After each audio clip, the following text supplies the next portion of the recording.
बताया, इसमें गंभीर ब्लीडिंग का बहुत ज्यादा खतरा होता है। हाँ। अगर बार बार या लगातार योनि से ब्लीडिंग या स्पॉटिंग हो रही है, अगर ये प्रॉब्लम बनी हुई है, तो डॉक्टर पूरी तरह परहेज करने को कहेंगे जब तक कि वजह पता न चले और स्थिति कंट्रोल में ना आ जाए। ठीक है। अगर गर्भाशय या योनि में कोई इन्फेक्शन है या सूजन है, तो संबंध बनाने से वो इन्फेक्शन फैल सकता है या और बढ़ सकता है।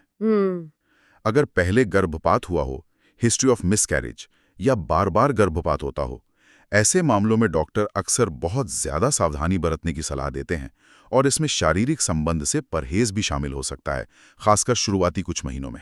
अच्छा। अगर गर्भ में एक से ज्यादा बच्चे हों, जैसे जुड़वां या 3 बच्चे, मल्टीपल प्रेगनेंसी में गर्भाशय पर वैसे ही बहुत ज्यादा दबाव होता है और समय से पहले डिलीवरी का खतरा भी ज्यादा होता है, तो ऐसे में डॉक्टर अक्सर संबंध बनाने से बचने की ही सलाह देते हैं।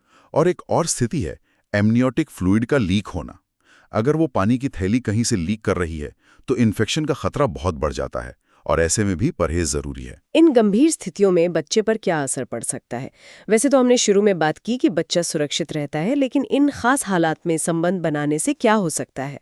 देखिए, सामान्य गर्भावस्था में बच्चा सुरक्षित है, ये सही है, लेकिन इन कॉम्प्लिकेटेड सिचुएशंस में शारीरिक संबंध बनाने से गर्भाशय में संकुचन शुरू हो सकते हैं, कॉन्ट्रैक्शंस जिन्हें कहते हैं। अच्छा। या जो मौजूदा समस्या है वो बढ़ सकती है, जैसे प्लेसेंटा प्रीविया में ब्लीडिंग बढ़ सकती है या प्रीटर्म लेबर का खतरा है तो वो और बढ़ सकता है। और ये बच्चे के लिए ठीक नहीं है? बिल्कुल नहीं, ये कॉन्ट्रैक्शंस या ब्लीडिंग बच्चे के लिए ठीक नहीं है। इनसे समय से पहले जन्म हो सकता है या और दूसरी दिक्कतें आ सकती हैं। इसीलिए हम बार बार इस बात पर जोर दे रहे हैं कि हर प्रेगनेंसी अलग होती है।